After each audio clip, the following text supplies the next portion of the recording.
Hello दोस्तों, welcome to Uttarakhand समाधान। तो दोस्तों आज है हमारा daily night test series part 18।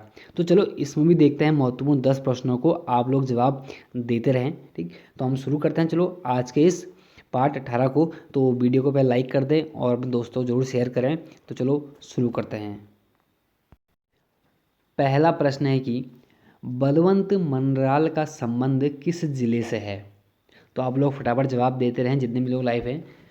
तो इसका सही आंसर दोस्तों वो है सी, अल्मोड़ा। अब थोड़ा पढ़ लेते हैं कि क्या है। व्याख्या है कि बलवंत मनराल का जन्म 1940 रानीखेत में हुआ था। रानीखेत बोलो या अल्मोड़ा, अल्मोड़ा जिला और रानीखेत स्थान। मेन महत्वपूर्ण कारण यह है कि इन्होंने मुजफ्फरनगर कांड से व्यथित होकर कतूरी मानसरोवर पत्रिका का प्रकाशन किया। दोस्तों एग्जाम पूछा गया था कि कतूरी मानसरोवर पत्रिका का प्रकाशन किसने किया, तो वो हमारे बलवंत मनराल जी ने किया। और किससे व्यथित होकर किया था, तो कौन, मुजफ्फरनगर कांड से। और अगला था कि इनकी प्रमुख कविता थी जिसका नाम था पहाड़ के आगे भीतर पहाड़। बहुत प्रसिद्ध रचना है पहाड़ के आगे भीतर पहाड़, जो कि उत्तराखंड आंदोलन का एक जीवंत ऐतिहासिक दस्तावेज है। तो इन्होंने जो भी हम उत्तराखंड आंदोलन हुआ था तो उसके ऊपर उन्होंने लिखा था कि पहाड़ के आगे भीतर पहाड़। दूसरा प्रश्न है कि दोस्तों बहुत ही महत्वपूर्ण दूसरा प्रश्न, क्योंकि एग्जाम में ऐसे प्रश्न देखने को मिलते हैं हमेशा। राज्य सरकार ने औद्योगिक विकास को गति देने के लिए इलेक्ट्रिक वाहन विनिर्माण नीति को कब अपनाया। बहुत महत्वपूर्ण प्रश्न है। तो इसका जो हमारा सही आंसर दोस्तों वो है सी, 2018 में। अब देखते हैं, व्याख्या देख लेते हैं कि राज्य गठन के बाद सूक्ष्म लघु एवं मध्यम उद्यम विकास अधिनियम 2006 कानून बनाया गया और 2006 में इसको क्या किया, लागू भी कर दिया गया।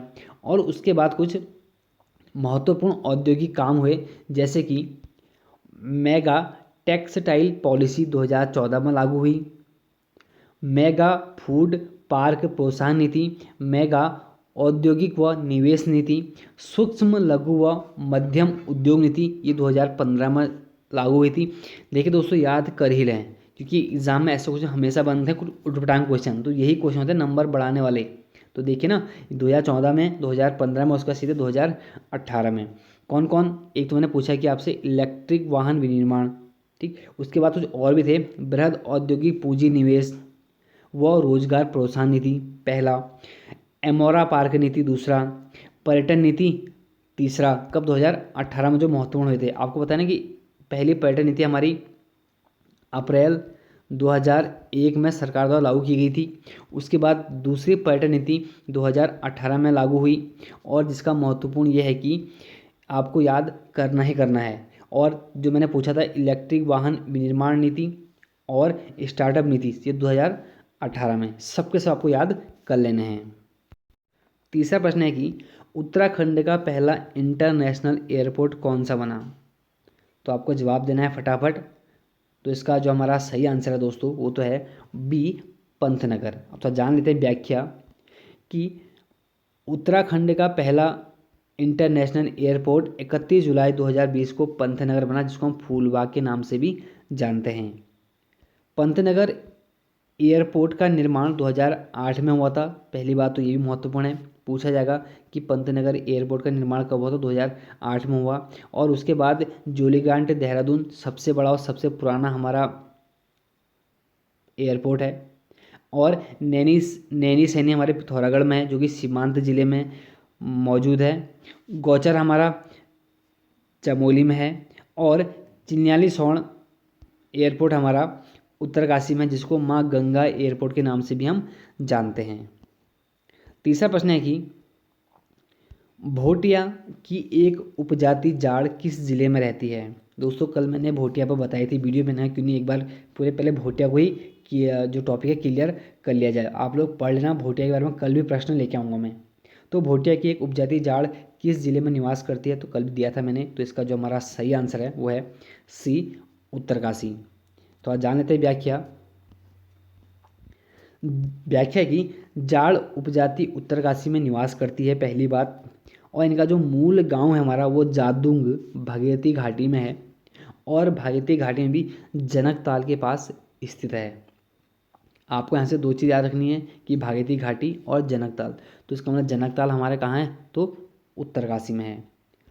और यह है कि ये अपने को जनक का वंशज भी मानते हैं, बहुत महत्वपूर्ण है। जनक का वंशज हमने कौन मानते, तो जाड़ उपजाति, किसकी, भोटिया की। और है कि जाड़ जो जनजाति है, जो जनजाति अब होने पर तो जनजाति हुई, भोटिया की उपजाति है, तो यह बौद्ध अनुयायी होते हैं। इनमें ब्राह्मण ब्राह्मण कर्म करने वाले को लामा कहते हैं, बहुत महत्वपूर्ण है। ब्राह्मण कर्म करने वाले को इसमें क्या बोलते हैं, लामा कहते हैं। और जाड़ की जो बोलचाल की भाषा है दोस्तों, वो है कि हमारी क्या, रोम्बा। ठीक, ये सभी परीक्षाओं में दे रखे हैं, तो वहीं से मैंने प्रश्न उठा रखे हैं, और इसके अलावा कुछ इसके बारे में कुछ है भी नहीं। जय सिंह राउत की मेरे पास किताब है जनजातियों का इतिहास, तो उसमें सब कुछ दिया भी नहीं है जाट जनजाति के बारे में अलग से। यहाँ तो उसका प्रमुख त्यौहार हमारा कौन सा, लोहसर व सुरगैन है। ठीक है, सुरमैन होता है, सुरगैन जो भी है, ठीक, लोहसर व सुरगैन। ठीक, ये थे किसके, हमारे जाट जनजाति के। पांचवा प्रश्न है कि राज्य में कालिदास महोत्सव किस जिले में लगता है। राज्य में कालिदास महोत्सव, तो दोस्तों इसका सही आंसर आप लोग भी देते रहें। तो इसका जो सही आंसर है वो है डी, रुद्रप्रयाग। तो जान लेते हैं व्याख्या कि रुद्रप्रयाग के कुछ प्रमुख महोत्सव हैं। जैसे कि पहले तो हम बात करेंगे किसके बारे में, कालिदास महोत्सव के बारे में, जो कि कवलटिया गांव में लगता है। शायद मैंने इसमें लिखा नहीं है, ठीक, भूल गया, लेकिन आप लोग देख लें। पंटेगाड़िया पर्यटन विकास मेला हमारे रुद्रप्रयाग में लगता है। थालू मेला रुद्रप्रयाग में लगता है। भतूज या अन्नकूट मेला केदारनाथ में लगता है, कब, रक्षाबंधन के अवसर पर लगता है। और मंदाकिनी सरोत्सव एवं कृषि औद्योगिक विकास मेला अगस्त मुनि में लगता है। त्रिदिवसीय मद महेश्वर मेला ऊखीमठ में लगता है हमारा। और जाख मेला जलते अंगारों का मेला जो नृत्य होता है हमारे कहाँ होता है, जाख मेले में ही होता है। और ये भी हमारे कहाँ, उत्तरकाशी में लगता है, सॉरी रुद्रप्रयाग में लगता है। और इसके साथ महत्वपूर्ण यह है कि जो जाख मेला है दोस्तों, वो चमोली जिले में भी लगता है। और कालिदास महोत्सव हमारे कवलटिया गाँव में लगता है। छठा प्रश्न है कि बैजनाथ मंदिर का निर्माण किसने किया। तो बहुत अच्छा प्रश्न है, तो आप लोग आंसर दें फटाफट। तो इसका सही आंसर है बी, भूदेव। जो लोग लक्ष्मी चंद बोल रहे हैं उन्हें बता दूं कि इसका लक्ष्मी चंद ने बागनाथ का निर्माण कराया था। तो व्याख्या देख लेते हैं। बैजनाथ मंदिर का निर्माण भूदेव ने कराया था, और लगभग 1150 के आसपास ऐसा माना जाता है। ठीक, अब है कि इसके उपनाम क्या है इसका, तो उसका नाम वैद्यनाथ इसका उपनाम है, परीक्षा में पूछा गया था।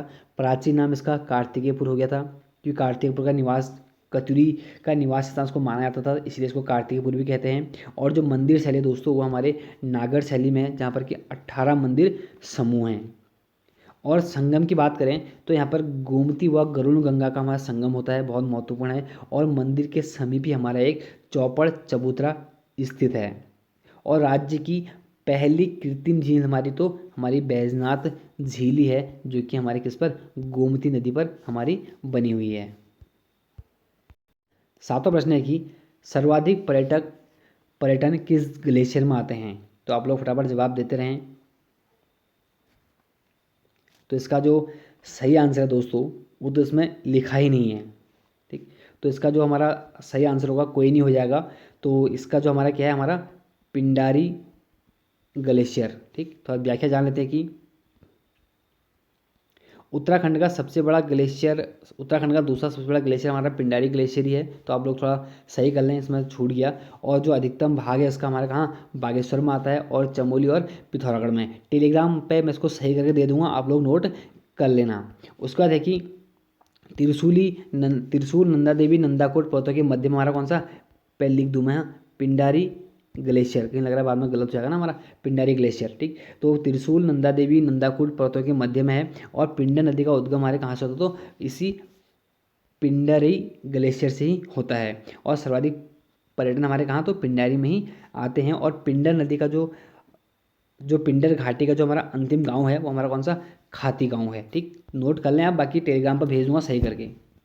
आठवां प्रश्न है कि गणेश गंगा कियोगाड़ किस नदी की प्रमुख सहायक नदियां हैं। गणेश गंगा कियोगाड़ किस नदी की प्रमुख सहायक नदियां हैं। तो दोस्तों इसका हमारा सही आंसर है, ये है हमारी विष्णु गंगा। विष्णु गंगा बोलूँ या मैं बोल दूँ कौन सी, पश्चिमी धौली गंगा। अभी देखो हाल ही में 7 फरवरी को एक घटना घटी थी बहुत भयंकर, तो थोड़ा जान लेते हैं, व्याख्या कर लेते हैं कि गणेश गंगा, कियोगाड़, गिरिथी, ऋषि गंगा, पश्चिमी धौली गंगा या विष्णु गंगा की ही सहायक नदियाँ हैं जिनकी कुल लंबाई हमारे 94 किलोमीटर है।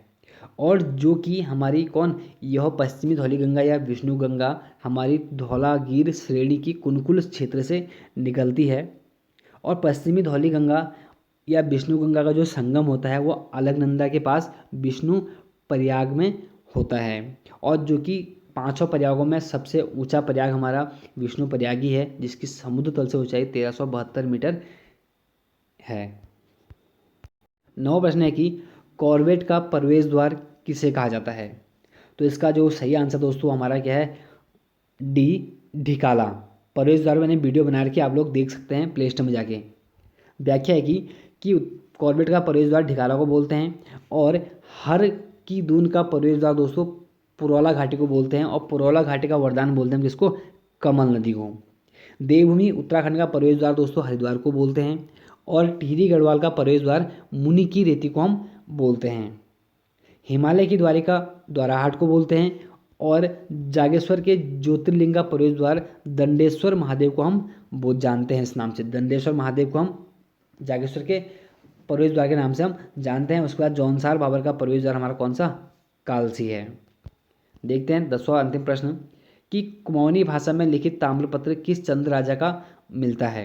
कुमाऊनी भाषा में लिखित ताम्रपत्र किस चंद्र राजा का मिलता है, तो दोस्तों ये मिलता है किसका, हमारा डी, अभय चंद्र का। तो जान लेते हैं अभय चंद्र के बारे में। व्याख्या है कि कुमाऊनी भाषा में लिखित ताम्रपत्र लोहागाड़ से अभय चंद्र का 989 ईस्वी का मिलता है अकॉर्डिंग टू परीक्षावाणी। अगर हम अदर बुकें पढ़ते हैं, अजय रावत, घनश्याम जोशी पढ़ते हैं वहाँ पर, तो अभय चंद्र का कार्यकाल हमारा 1344 से लेकर 1374 है, जो कि चंद्रवंश का हमारा 28वां राजा था। और 27वां राजा हमारा धर्मचंद्र था, और 29वां राजा हमारा कौन था, हमारा गरुण ज्ञानचंद। क्योंकि ज्ञान, मैं चंद्रवंश पर रोज एक ही प्रश्न दे रहा हूँ आपको, तो कल को आप ज्ञानचंद के बारे में पढ़ के आए, फिर एक क्वेश्चन वहाँ से भी बनेगा। चलो ये थे हमारे महत्वपूर्ण 10 प्रश्न। बाकी जो गलती हुई थी उसको मैं अभी टेलीग्राम पर सही करके दे दूंगा। जिसने टेलीग्राम चैनल ज्वाइन नहीं किया वो कर लें, उत्तराखंड समाधान करके सर्च से हमारे टेलीग्राम पर, तो वहाँ पर आपको चैनल मिल जाएगा। तो मिलते हैं नेक्स्ट वीडियो में, तब तक के लिए जय हिंद, जय भारत।